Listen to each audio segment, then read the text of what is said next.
in this video, I'll be sharing with you how you can transfer money using the NCB Mobile App. Now, you don't want to hit the transfer button here. You only want to do this if you already have the recipient added to your account. So what you're going to do is select menu, then select transfer, and here is where you're going to add the beneficiary. So if it's an NC beneficiary, you will select this option.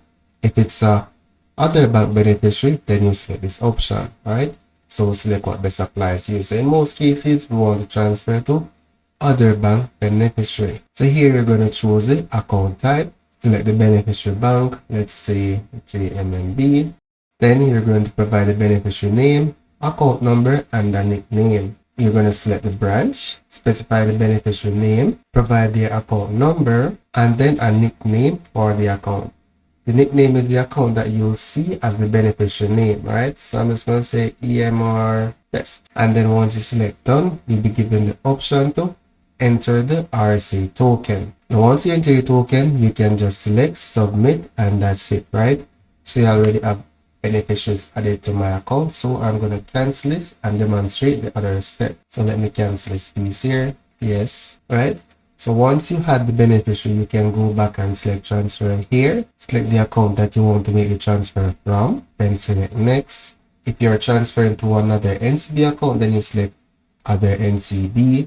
If you're transferring to a third-party bank, then you select other bank. And then you select the recipient. Then select next. Specify how much money you want to send. It's $100. Specify RTGS or ACH.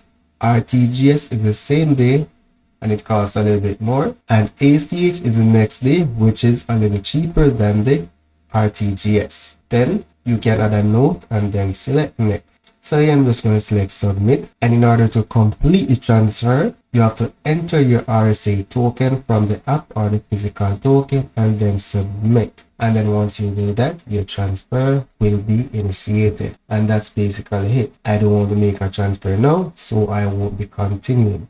But you should get the idea. So don't forget to leave a like or a comment on this video.